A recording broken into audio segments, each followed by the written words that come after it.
Awesome. Well, Miss Co-Chair, shall we start? Let's go alphabetically. Anybody A, B, C, D, E, F? Say your name and where you work. I'll go. I'm Denise Denton. Been involved with Aurora Health Alliance for many years now. I currently do two things related to Aurora Health Alliance. I'm the chair of the Dawn Free Clinic board that serves some of the most vulnerable people in Aurora. And I'm also work with Rocky Vista Medical School in Parker to help their students do more of their training in rural and underserved areas. Very good. Anybody else? A, B, C, D, E, F? Pat Cook, Colorado Gerontological. All right, one time at a time. Pat first. Pat Cook, Colorado Gerontological Society. Thank you, Pat. Next. Alina Navarro with Colorado Access Provider Relations. Hey. Hello, Miss Lena. Thank you for being here. Now we have the provider touch to all this work. Thanks. Anybody else? A, B, C, D, E, F? Amanda Varga. I'm the community liaison for Orion Mortgage and the owner of CareTrex. I'm also on the board of directors for Qualified Listeners, a veterans organization, and part of the leadership committee for the Certified Senior Advisors. So I'm happy to be here. Wow, we want to know more about that. Talk to Mandy to get in the newsletter. Thank you. All right, I don't know my alphabet. I need it written out. F, G, H, I, J. Folks? Good morning, it's Joe English with Colorado Access, and with apologies, I have to hop off at 10:30 for another meeting, but hello everybody. I am a practice facilitator with Colorado Access. Hey Joe, great, thanks. Anybody else in that first half hunk up to J of the alphabet? Hi everyone, I'm Joe Glaviano. I'm the program coordinator with Aurora Health Alliance. Thanks, Joe. Two Joes, this will be confusing. Anybody else up to J alphabet? Hi, this is Tracy Copeland, and I'm the project coordinator for Kaiser Permanente's specialty care safety net EConsult program. Great, you belong here, thank you. All right, J, K, L, M, N, O. Anybody? Me, Molly Markert, Colorado Access. I know my name, it's easy. Same initials. And this is Rich McLean. I'm on the board of the Aurora Health Alliance, and today I'm standing in for Dionisia de la Cerda, who I found out this morning can't make the meeting, and she's on the agenda to talk about our special project. She, as humans do, we get double booked, and she got double booked. So I had a quick conversation with her this morning, so I'll brief on the research project. Excellent, thank you. Thank you. Thanks, Rich.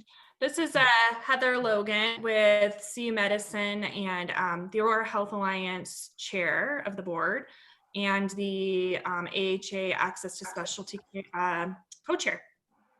Good morning, everyone. Thank you. Good morning, Mandy Ashley with the Aurora Health Alliance. Thanks, Miss Mandy.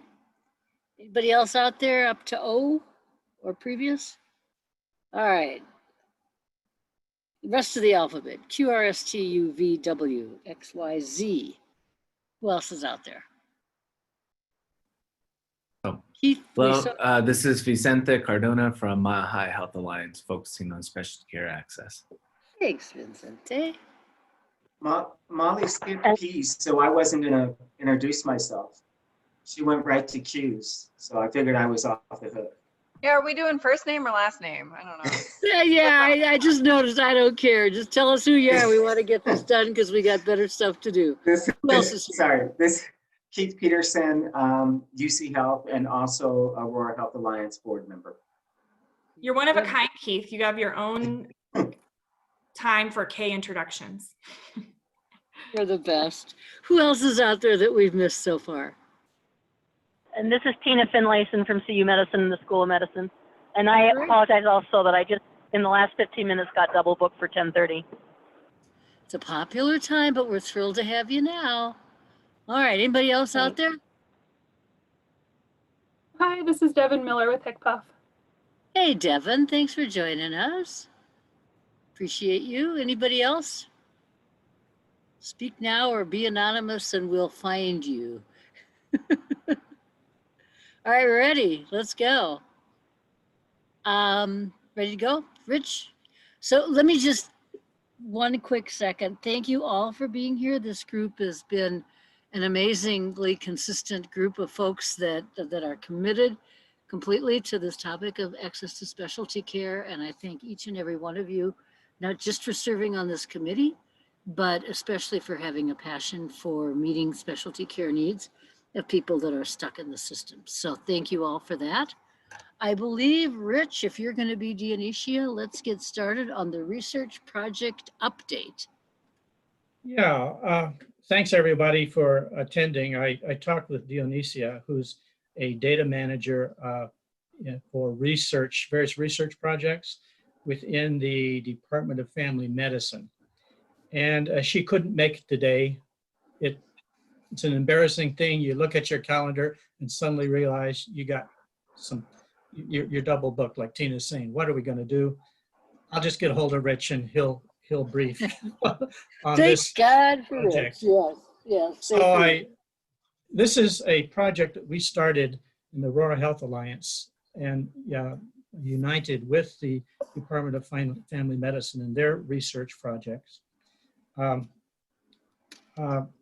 And they have an overall theme in research called practice innovation, which they're looking at the practice providers, the primarily primary care providers, and ways in their various areas that they're in that practice can be improved. So looking at Aurora's special issues with specialty care got on their radar, and they agreed to work with us to survey primary care providers who primarily serve Aurorans, whether it's here in Aurora, which we would certainly focus, or could be outside of Aurora, where a lot of Aurora folks will go, such as A.F. Williams would be a good one. And this project spun out of the Colorado Health Institute report of last year, which basically said, when it comes to Medicaid referrals to specialists, 500,000 approximately are not met per year. And about 150,000 specialty care referrals are not met if you're uninsured. That's a lot of human beings. And you can say, well, probably there's a certain percentage of them that, as we all know in specialty care, maybe they weren't needed, could have been handled by primary care or various things. But we're still talking about thousands of people who are not getting the specialty care that a primary care physicians have felt that they needed. So what to do? So we thought that, and of course, the state study is out, and we have the list of the various specialty care specialties that are the hardest to get statewide. But what specifically about Aurora?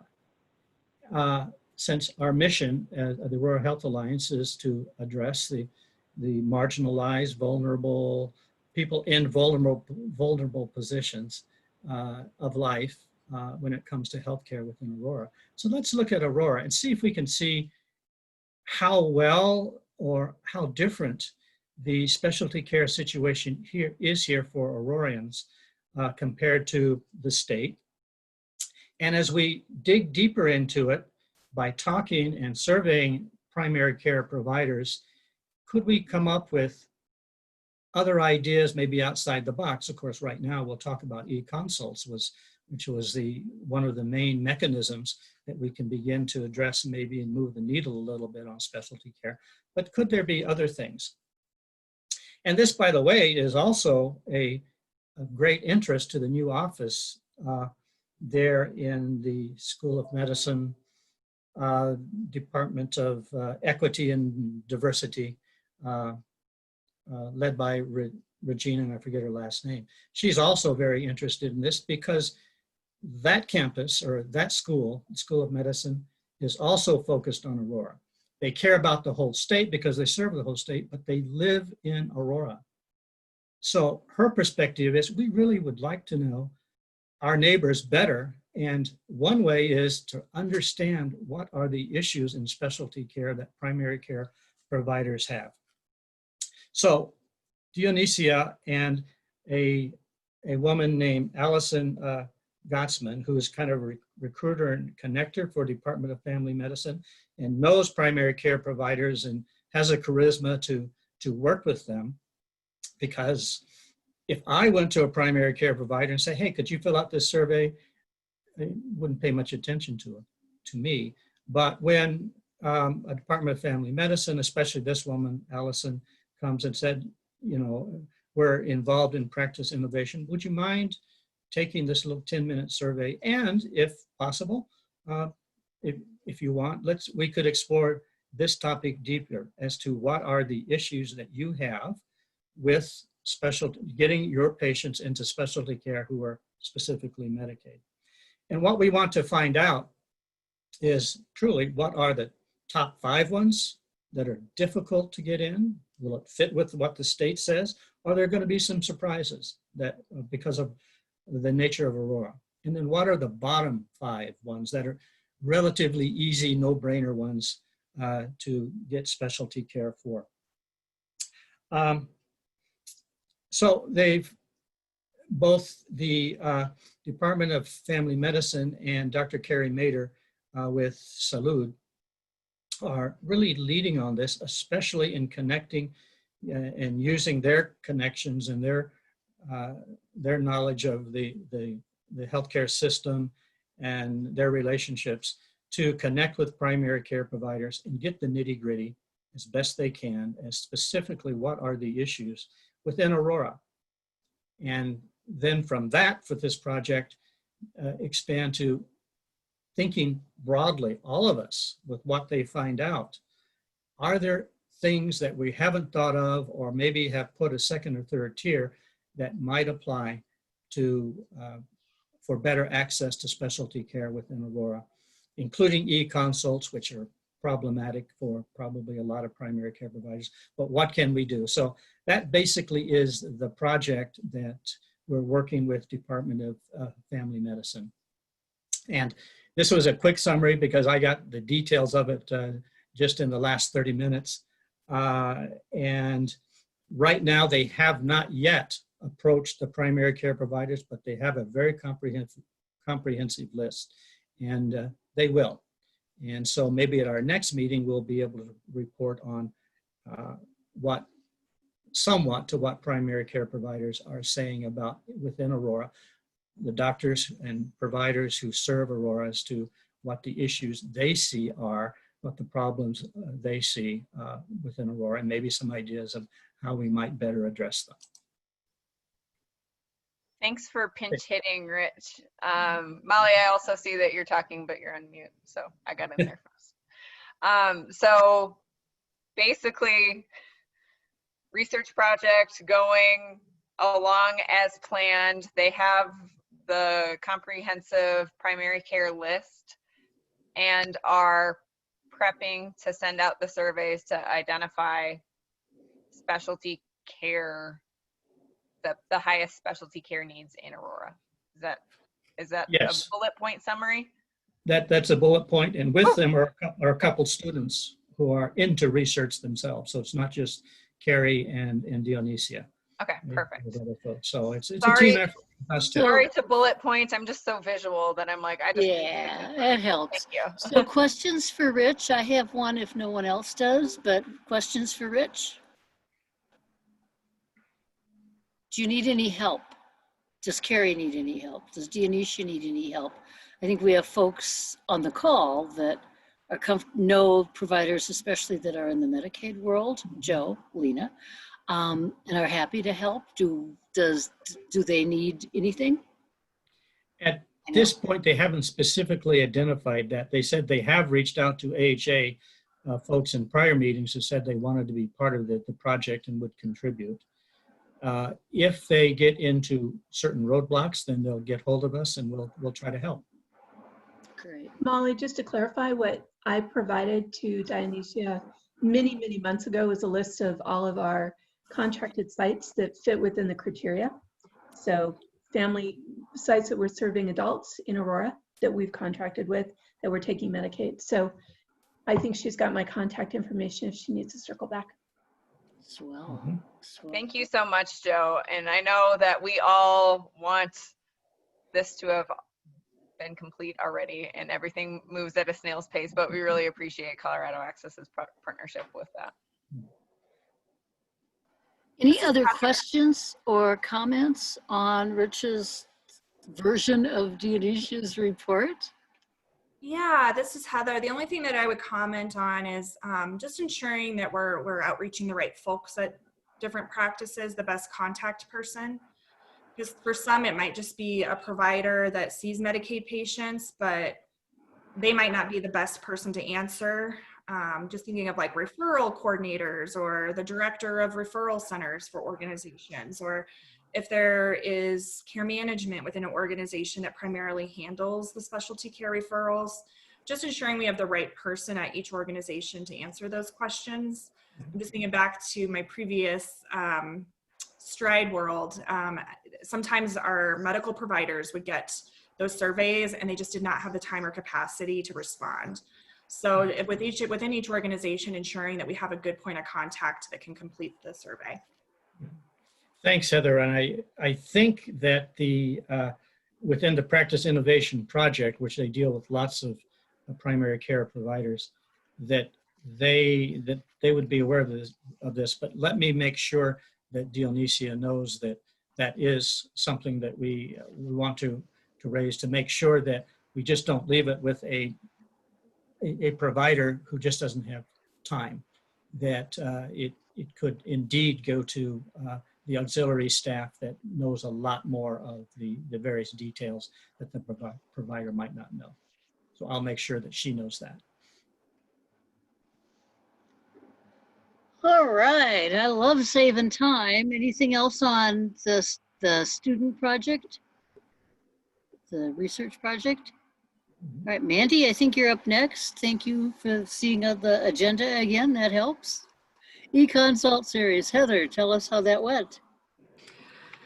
I think it was a great success. The Aurora Health Alliance and the Mile High Health Alliance partnered for a 3-event webinar series focused specifically on EConsults. I think many people that are on the Zoom today participated in that. It was great in better understanding what an EConsult is and the role that it plays. The focus was really on the value it offers to patients, to providers, to systems of care, and really understanding the nuances of payment. You know, how do we get reimbursed for doing EConsult work? How do we expand it to other parts of Colorado? And one thing that came out of that was definitely a connection amongst providers that are offering EConsults. School of Medicine was able to connect with Kaiser as well as Denver Health in talking about kind of sharing some best practices. And so it was neat to see that occur through the Zoom. But additionally, what the difference between telehealth and EConsults are, and ensuring that we find and identify ways for the patient voice to get more involved. And so the outcome of that 3-meeting webinar series was really trying to figure out how the alliances can serve and play a role. And we really want to ensure that the state and anybody that's having conversations around how to make EConsults reimbursable hear directly from patients.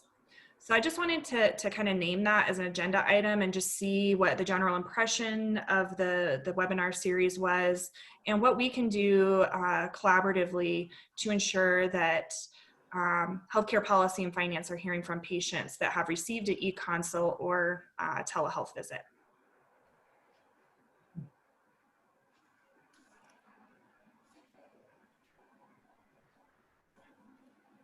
Questions, comments?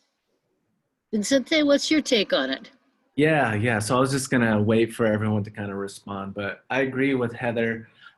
It kind of went well in terms of kind of identifying what it is that, you know, we as health alliances can do. I think specifically the part of the patient voice being very crucial is something that we have definitely talked about within the webinar series and after the webinar series. Currently, right now, the PIAC, which is, let's see, Program Improvement Advisory Committee. Good job. There it is. There it is. So basically, they advise HCPF, and so there's a subcommittee that focuses on specialty care, which I'm a co-chair of. And so we're trying to figure out what kind of ways in which we can still have these communications with, HCPF, voice our concerns, what are some better ways to get reimbursed? And one of the things that we talked about was trying to gather patient input and see, hey, this is a value to not only, physicians and the cost associated with it, but how patients really love using it and how easy it is, how it reduces travel time, how it reduces certain anxieties in which, can I make it to my next appointment? And I think framing that kind of voice to HCPF is going to be something of a next steps, at least within the working group. So, I just wanted to kind of add some of the things that came out of the webinar series, as well as some of the work that, is continuing to do because of what we talked about in the last series. So I thought it went well. We have pretty good participations for a very niche subject. And so I just really want to say thank you to all of those who participate. So. This is Very good. Devin. Yep, thanks, Devin. Sorry, I was gonna chime in. My dog was barking. So what did the dog have to say? Oh, I miss my puppy. What did the dog have to say about all this? So we were very appreciative of you guys doing the webinar. I think there are some other folks that were able to join from HCPF that are not as into the weeds. So I think providing a lot of that high level, the different options for delivering e-consults, what we're doing at the state right now is really figuring out kind of with the infrastructure of looking at e-consults and how to deliver e-consults, because it's not as easy as just flipping on the codes and calling it a day, because we want to make sure our smallest providers, our rural providers that don't have that infrastructure already built, that we're able to support them. So we're trying to figure out what that looks like. There's a lot of different options, of course, with some of our local providers already doing e-consults, with some more of the cloud-based programs. So we've kind of put together a matrix of all the pros and cons of what this looks like, what reimbursement would look like through them, how we could partner with different organizations.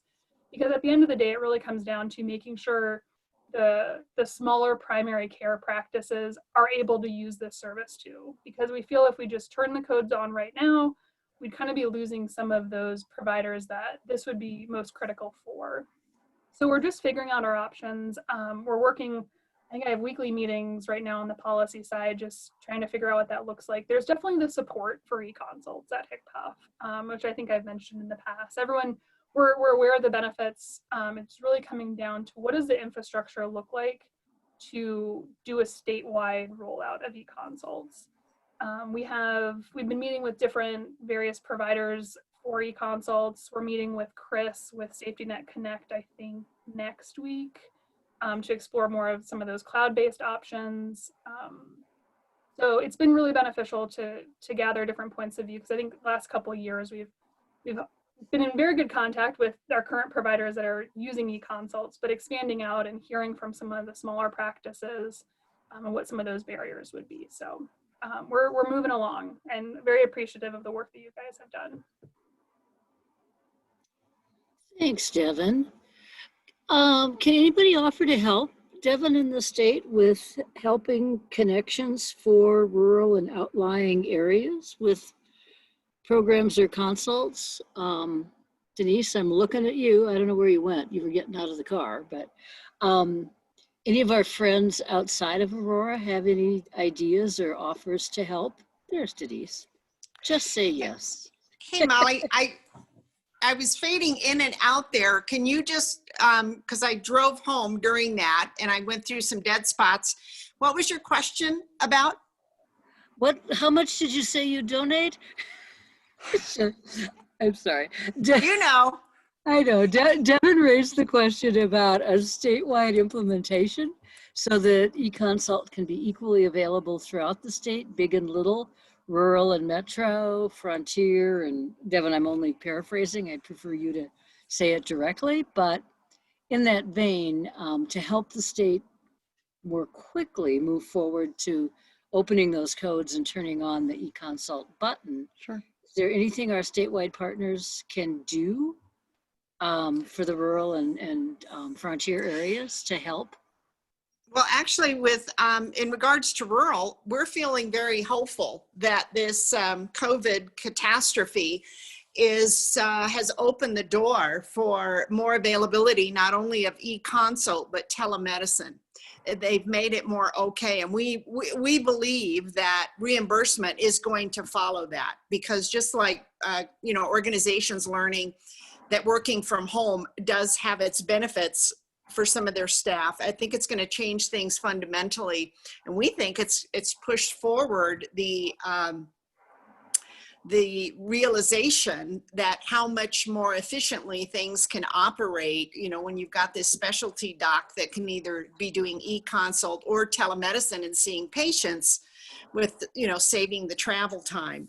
So, and more the research is showing us that quality of care can be provided. And as we're learning for that, so we're feeling hopeful about what all this is meaning for both e-consult and telemedicine. So we think it's a good thing. Anything you can do to help plug in the switches at the smaller practices that don't have the technology? That's always a tough one, but at least as far as rural goes, the federal government, at least, and in some states, is putting funding for certified rural health clinics to try to help get them up to speed. There's always going to be a couple that fall between the cracks, but so I don't know of anything that's in the books right now, but hopefully when things settle down after November, they'll start paying attention to some needs like this. Excellent. But, I was just in Leadville and they were talking about how working with Centura, their telemedicine and e-consult capacities have really helped for that small community. So, and I think, even though I'm working more in rural again, I think a lot of this will apply for underserved urban communities that people don't necessarily want to go there and have a clinic there, but they are willing and interested in seeing those patients. And so I think it will mean good things for some of those, for other populations as well. Swell. Questions for Devin, and thank you, Devin, for giving us the state status of what's up. Questions for Devin? I don't know about questions, but I was just going to comment back to Vicente's comment about the PIAC. I feel like that's a really good channel to healthcare policy and finance. I'm trying not to use acronyms. Program Improvement Advisory Committee. I think that's a really good focus area for us to give feedbacks as an alliance. And so if alliance and members identify patients who have benefited from a telemedicine visit or e-consult, I think that if we could send those to Vicente, that would be great for that specialty care subcommittee. And then you can share those with healthcare policy and finance. I just want to honor that there was some good energy after that series focusing on the patient voice, because you hear a lot about how providers feel about it and, how the technological advances and the quality pieces, but really it's important to know that patients are aware of it and that they find value in it. And so I think that if we can partner with the PIAC committee in getting those patient voices, that's a great opportunity. And you got Katie and Lori from the program, their stories in your bucket there, Vicente? Good. I sure do, yes. Good. I just have one more comment, and maybe Denise, I can touch base with you offline, just on the rural side, because I think one of the kind of enlightening pieces within this whole process of exploring different options for e-consults, because our main goal is to keep everything local, right?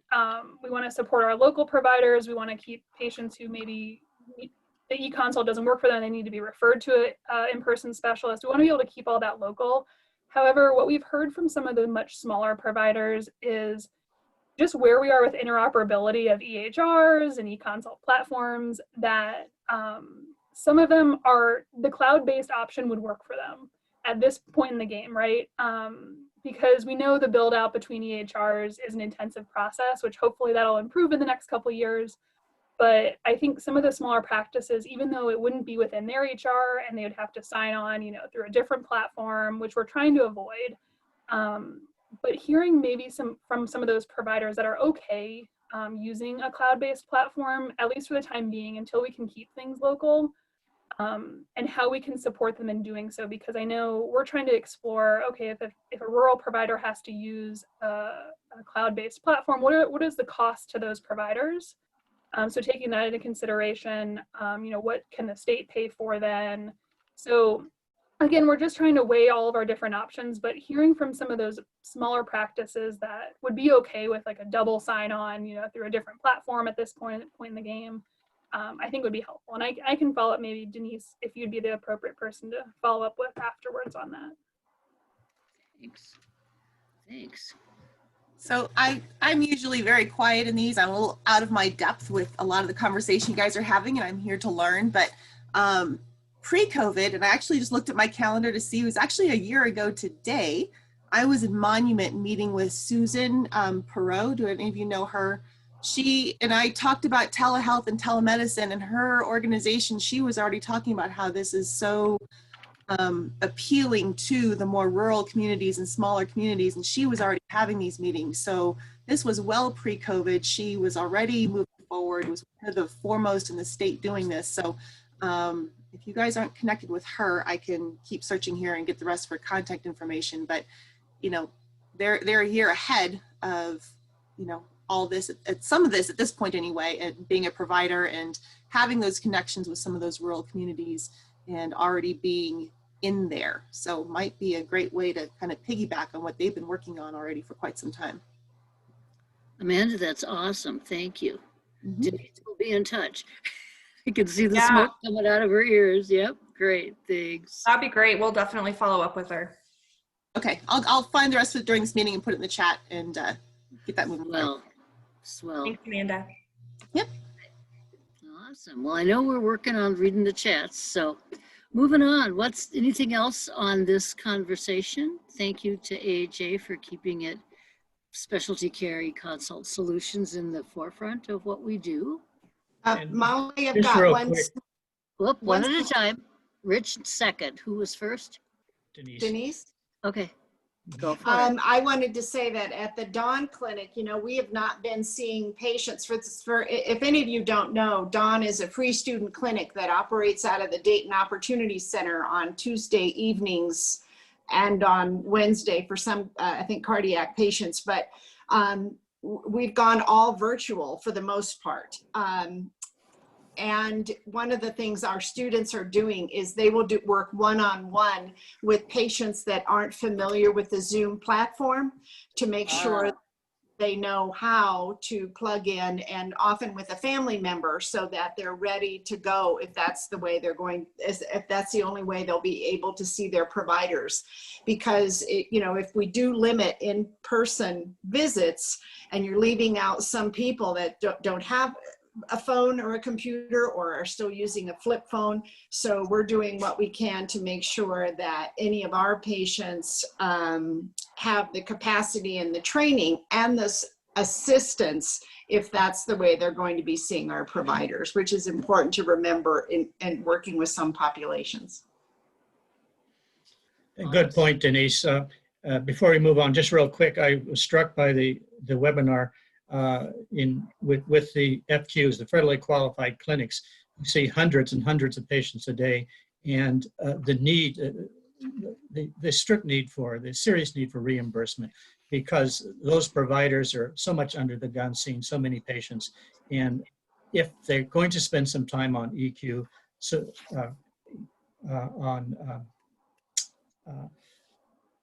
on using the technology and connecting with specialists, then they that there has to be a reimbursement for it. It would be very difficult without it. But that really just struck me part of the webinar. I'm good to see Kaiser and UC Health all involved in this and trying to move the needle on electronic consults.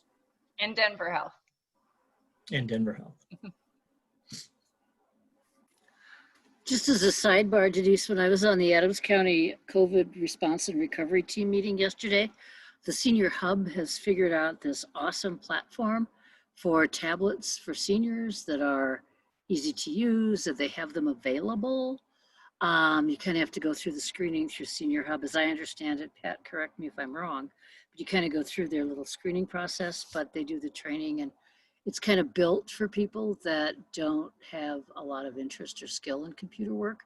And it's got a weird name and I cannot remember it and I can't find my notes. So I'll connect you offline. What's next? I've only got part of the agenda here. What's next, Heather? Co-chair, Miss Heather. Must be the access. Go ahead. Yep, you got it. The Healthcare Policy and Finance 2019 Access Monitoring Review Plan, also known as AMRP. And what I did is just kind of review it because that certainly is relevant to access to care. Certainly the issues within Aurora. So I'm not the expert on it. I think, Mandy, you tried to get HCPF. Yeah, I'll provide just a quick update. We had previously with this group gone over the Access Monitoring Review Plan. We submitted comments through this group and through the Aurora Health Alliance. I have a guard dog. He's on my lap, otherwise he barks. So sorry about that. So we submitted comments to that. They then revised a little bit their plan and submitted it to CMS. What's CMS? Centers for Medicare and Medicaid. Thank you, Molly.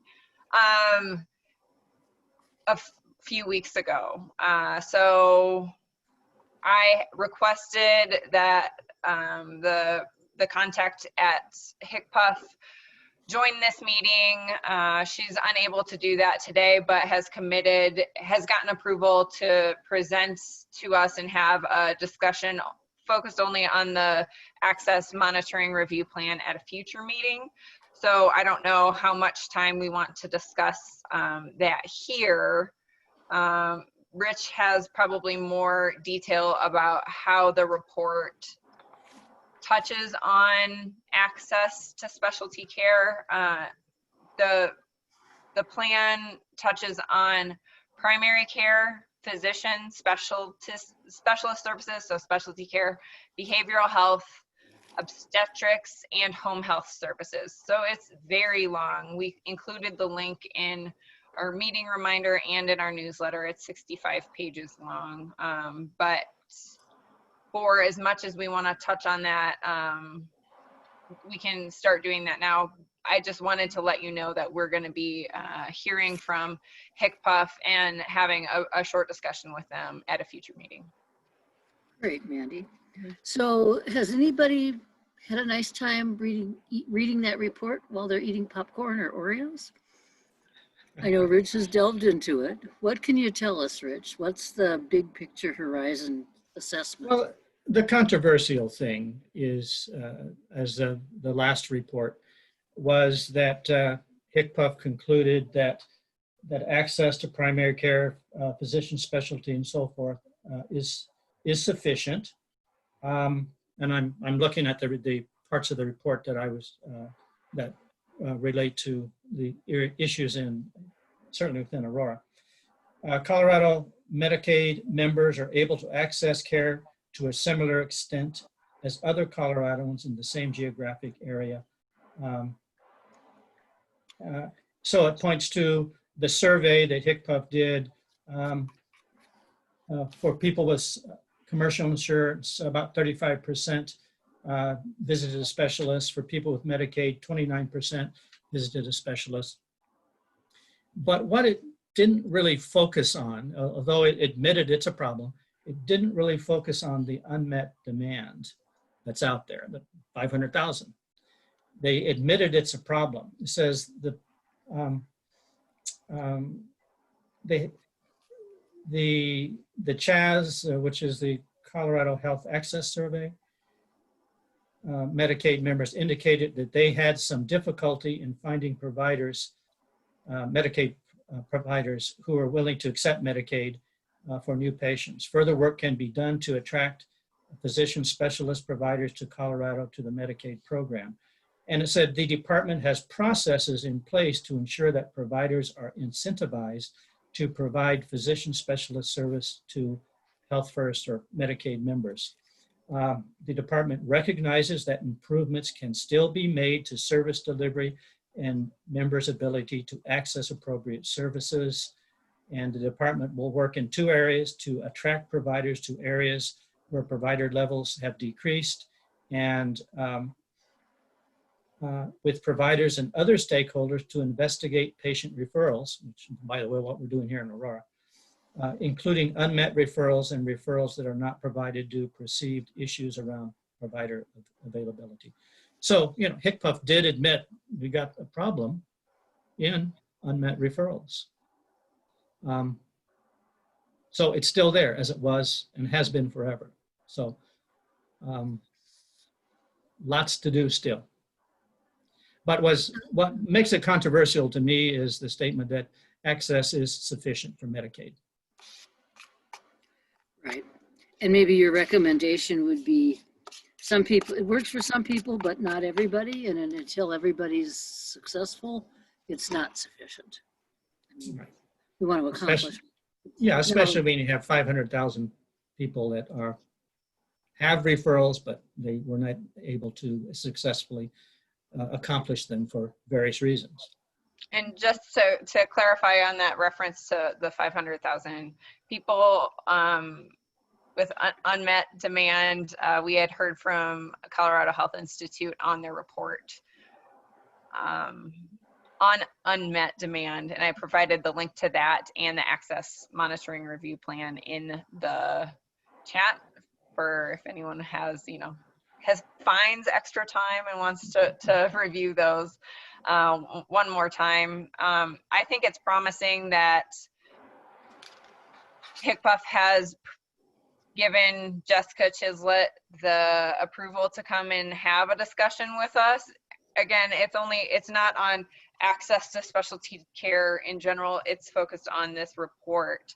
So I think, Rich, thank you so much for providing the overview. If we all have a chance before Jessica does join us, I know that I need to beef up my understanding of the report as well. I'll stop talking, but maybe we need a book club. The links are there for you. Maybe we need a book club. Accountable to each other. Let's force ourselves to read and comment. Questions or comments on the access monitoring review plan? Keith, I know you're out here. I see you're muted, but I miss you. Hi. Does that impact the work, your representation of the systems you're part of at UC Health? Does that plan do anything for your work? Is that even a fair question? It's probably a fair question, but not one that I can speak to. I actually attended the Mile High Alliance meeting where some of this was presented months and months and months ago and really didn't see a connection. So. Okay. All right. Well, thank you. Anybody else? I don't want to pick on anybody, but does anybody else have any thoughts? I think it's not gossip, but they were supposed to let commenters and health alliances know that the report was submitted, and that didn't happen. So it kind of caused a little bit of heartburn and hurt feelings a little bit among alliances. So you might have heard some of that as well. Okay. Well, barring that, we got it. We can read it. It's our responsibility to be alert and attentive on behalf of the people we serve and represent. So let's get with it. Denise will organize the book club and provide virtual content. I demuted myself to say that it sounds like a daunting task to read 65 pages, but if a few people want to volunteer to do parts of it and share, I will gladly take however that should be distributed up. So if there's a few of us that want to do that and do some crib notes and talk about it, I'll volunteer. I'll volunteer. Have drink, will travel. Oh, and there's a drink, then I'll volunteer twice. There you go. You can't, I'll have Mandy's drink. There you go. There you For go. those that don't know, there's a baby brewing. That's what. I didn't know. Congratulations. Thank you. When's the big day? The end of February. Awesome. Knock on wood. Does On a anybody personal note, help? I'm going to be a grandmother the middle of December, so All you right. won't provide me advice other than shut my mouth, which I'm learning. So That's the hard part. that's Does the hard part. help with that? So Molly and I, Mandy, you Yeah. want to just do a part of it? Yeah, part? we can do some, and the AHA staff can provide the support for a more visual, Okay, the section, like bullet point it, cliff note it to actually make it cliff note. great. Maybe an Science. interactive animated video. I could do an interpretive dance of my section if you give me the right section. I'm all about jazz hands. Great. Well, just make sure we each got a section so we're not tripping over each other in that interpretive dance business.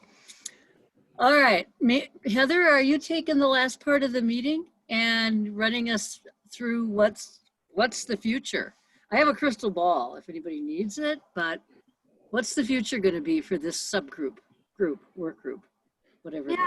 I think that it's an important discussion now to have, just in light of a lot of different things, COVID and just movement in a variety of areas and people's priorities. We just wanted to bring it to the work group to have a conversation on where do we go from here. This has been a focus of the Aurora Health Alliance. Denise and Mandy might need to help me out. Over 5 years. I mean, I think most longer. Okay. Denise is giving me motion saying longer, but Very big. I've at least been participating for that long, and I know a lot of folks on the call have as well. And it's kind of ebbed and flowed. There'll be points where something's happening with access to specialty care and there's a higher level involvement, and then it kind of tends to teeter off. And then we also have had situations where it becomes more just information exchange and not as much action behind it. So it's exciting to see that we're making some progress with the research project. But we thought we'd bring it more towards the work group itself and just having a discussion on what you want to accomplish within this work group and just the frequency of how often we should be meeting. Should we continue with the quarterly? We have another meeting coming up in December. Is that working for the group? Do we want to perhaps look at, twice a year, or do we want to look at meeting annually and just having more of a report out on what's happening with access to specialty care? Just because we have seen attendance kind of go up and down, and again, people's level of involvement change over time. And Denise, I don't know if you want to just talk a little bit about historically what you've seen with the access to specialty care work group. Hang on, am I muted? Sure. And Mandy will have to fill in the last 2 years, but this was an issue from day one, when Aurora Health Alliance, then Aurora Health Access started. And I think in large part because the federal government and at a state level, for the most part, there were investments in expanding primary care, but there were no federal investments in expanding access to specialty care. So while we were able to make some inroads, in particular with the federally qualified health centers, the community health centers, rural health clinics in rural areas, specialists never got any additional money for taking on patients. And I think also because the problem does cross over into insured patients, it was difficult to get traction on an issue that was a challenge sort of across the board. So in my opinion, where this group has done well is when we think of a project, whether it's to help educate about a specific issue related to this, a project where we can add some Aurora specific information, whether it's qualitative or quantitative, we can add that Aurora specific information to a more general topic. But it's a difficult issue, and I struggle with it. I know Mandy does too, if you're just meeting every quarter and talking about how awful it is. So we've done some remarkable things over the years, I think, with talking about, I think we've educated a lot of people about how complicated the issue is, and all the factors that lead into this shortage that is still there. You know, getting the article published in the Family Physician magazine was a good idea. When we did the survey a few years ago with partners like Colorado Access and Stride about what do their referral people, you know, where do you see the shortages? Was it as scientific and detailed, but it was good information. So again, when there's a specific project that we can take on and add to the dialogue, I think that's when we do better. So my suggestion, and I've not been as involved the last 2 years, is not to meet for the sake of meeting, but not to lose some of the momentum we have. And if that means smaller meetings or clusters around a topic, that would be my suggestion. With that, I'll shut up. Thanks, Denise. I'll just add that when we gather the co-chairs of this group, a lot of times it's, let's have CHI come and talk about a different angle of this, or it's let's talk about telehealth or e-consults or specialty care areas that are the most important for those things. It has felt over the last couple of years a little bit repetitive, so we just want to also be respectful of people's time. Definitely want to continue to gather folks. We just wanted to hear how frequently to do that and what that might look like. And we would send a survey out, but survey responses are, you know, 3 people will respond to that survey. So while we have you here, Heather, whenever you're ready for this, we have a poll that we can awkwardly wait until people fill it out, submit it via Zoom. And let me just comment, the Aurora Health Alliance really started because of the access problem. The expression was back in 2009, if you're sick in Aurora, you better move to Denver, Vicente, because you're not going to get care here unless you have insurance. And there are just tremendous number of examples of people who could not get care. So I've always wanted to keep this on the radar. It doesn't have to be on the radar in bi-monthly meetings, but in some way, we need to keep it here because it's a very human thing. People are suffering because they can't get care. You can go to the emergency room and they're told, you'd better see a specialist, you may have cancer. Can you see me? No, you don't have insurance. Or they have some serious condition and they have Medicaid and they can't get care. So it's still a serious problem. I would certainly, and we'll have a little poll here, wouldn't object to, we don't have to meet every couple months, but when we have something to report, then perhaps then is the time to bring us all together to brainstorm. I would just want to chime in. Right now, we meet every other month, don't we? It seems, rather than quarterly. In 2020, yes. We reduced our amount of meetings a little bit, but we also added the EConsult series. Oh, okay. Webinar series. So we can also, as topics pop up, we're nimble and can still provide the forum for discussion for work groups, for people to actually roll up their sleeves and do work in this area. Gotcha. But this is about the routine meeting of this group. Okay. Well, and I would just, as an old person, echo Rich from the founding of this group. It's an accountability issue. I know meetings are often dismissed as wastes of time, but there's also an accountability when we are committed as an organization to spending time going in depth on a particular topic. I believe that if Aurora Health Alliance loses its focus on access to specialty care, there's less reason for some partners to be involved. Healthcare is very siloed and we all do our own thing and we go merrily skipping along our way. And we really don't need anything else, money and patients being what they are. But I think there's an accountability in meeting. We have to stop and assess and say, have we done anything? Do we have a reason to meet? What can we report on? What can we get partners to help with? What can we be enthused about? And I just think there's accountability that if you don't meet or you show up every now and then when you're thinking about it, that doesn't help the people we're here to help, in my opinion. So I know how I'm going to vote. Okay.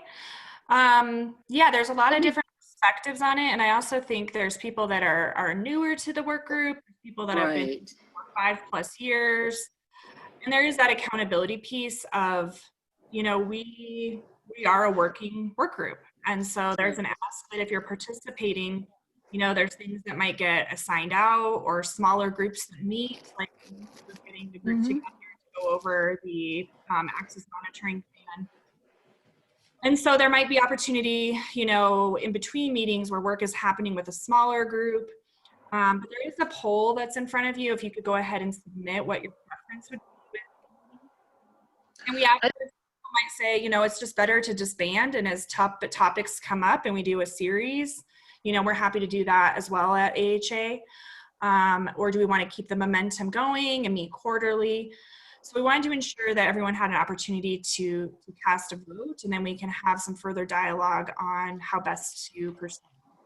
But again, the co-chairs just did not want to make an assumption that people were still wanting to stay engaged on a quarterly basis. So what if our choice isn't here? I thought we were every other month. I'm just curious.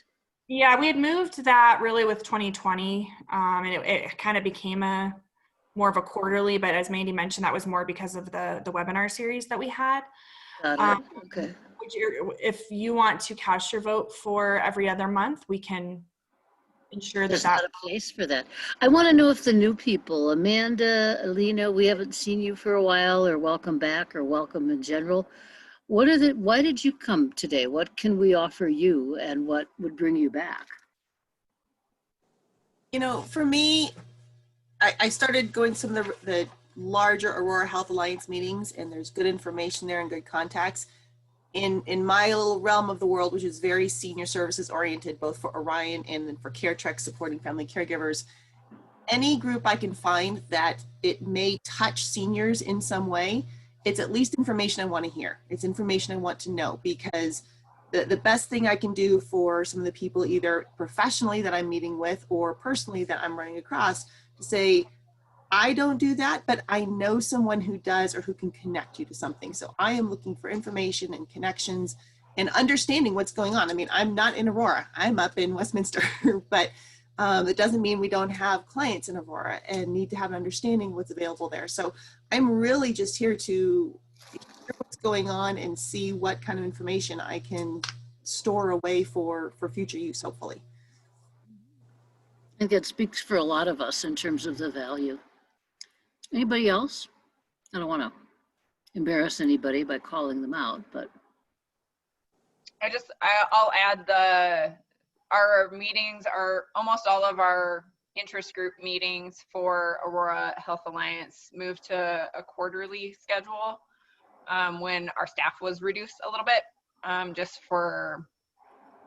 that's what we have the bandwidth to do is quarterly. If it's more frequently, we'll need a heavier lift from, if we were to ever move to a more routine schedule, it would be, we need a heavier lift from participants of that group to do that.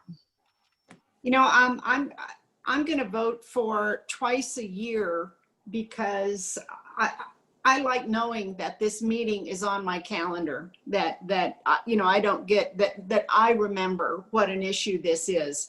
But with the caveat that when we have a project or a topic comes up, as Mandy said, AHA has the luxury of being nimble. If we have a good reason to hold another meeting, I hope that we can put that together. The other thing I will just ask is I think we need to do find a way that for new people who come to the meeting, there's an easy 5-minute talk about the history of this group and some of the things we've accomplished. Because I think sometimes, and I've noticed this, you know, since I'm not living and breathing AHA anymore, I come in and I don't quite know where to fit in. And we always want to make sure that we're making new people coming to the meeting feel welcome and feel part of the work that's already been done. So finding a way to do that, especially if you're not meeting as often.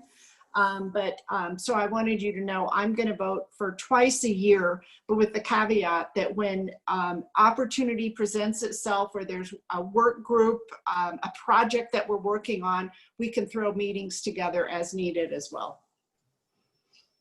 Thank you. I appreciate that, Denise. Bobby, can you share the results of what we have so far with the group?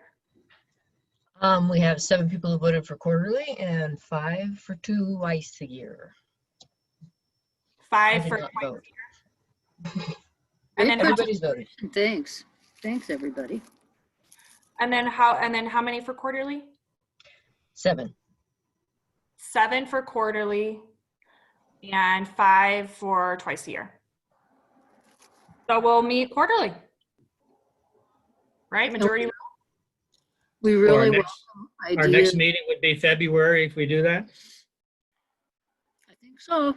Well, currently our next meeting is December 3rd. It's already been scheduled.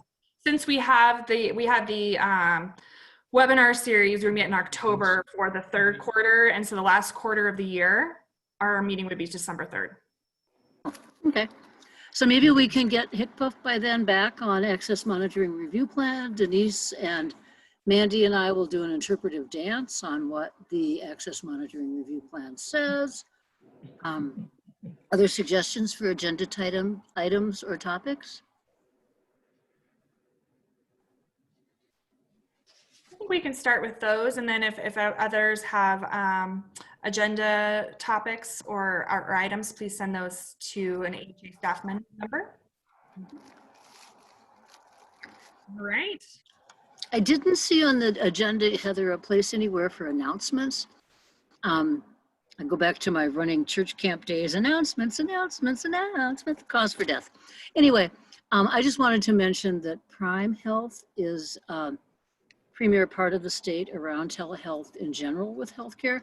They're having their annual conference where they encourage innovation and hear from the newest, greatest thinkers. Mandy, I will send you the stuff about the when, where, what, who, hows. I am sure Colorado Access will have extra tickets if anybody wants to participate. I'll put that in an email to you and you can share it with this group. There might be some value in us learning the big for-profit world of telehealth and healthcare. And I'll also find that thing I learned yesterday about the technology iPad thing. It's an AARP program. Maybe Pat already knows about it.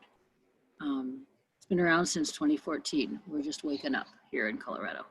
But anyway, I will send those things to Mandy to send out. Thank you. Other announcements? The Aurora Health Alliance next quarterly community meeting is via Zoom, October 21st, the Wednesday at 2 p.m. Thank you. And the topics are, the speakers are who? What? There'll be voting, did you know? Voting. Anything else? I'm just I don't off want to hear another vacation. thing. I'm What? off vacation. I'm just coming back from vacation, Molly. Oh, okay. All We right. have a health equity speaker, I can pull up the rest. The Otherwise, Tri-County Health Diabetes Education Program, and then the pregnancy, the Alternatives Pregnancy Center. Great, awesome. Yeah, I don't want to hear any more about elections. I don't know anybody else, but if you I've had all enough. have more interest in what's going on in the community that AHA is promoting, our newsletter went out this morning as well. So there's tons of stuff in there. Awesome. And it lists the items that are in the quarterly, and including Omar Montgomery on racism. Awesome. Great. Any other announcements? In unison, Heather. Come on, we can do this karaoke while.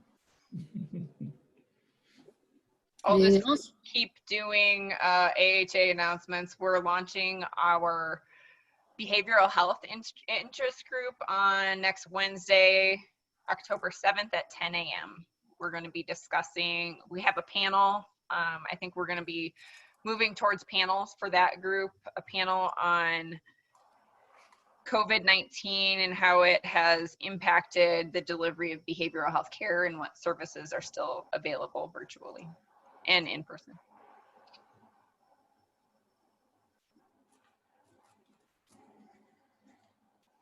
Awesome. And the biggest announcement of all is the Ashley baby coming this next year, which is very exciting. 2021 is going to be a good year. I guarantee. It is, yes. I will do what I can. You're just doing your part. Yep. Well, thank you, everybody. This was a really productive meeting, and I think that we got good feedback on how to move forward with planning quarterly. And it sounds like we already have some ideas for agenda items for our next meeting, one being HCPF giving us some more information about the access monitoring review plan. So with that, we'll go ahead and wrap up, and I hope everyone has a wonderful fall day. You bet. Thanks, everybody. Yeah. Thank you. Bye-bye. Thank you. Thanks, everyone. Bye. Bye-bye.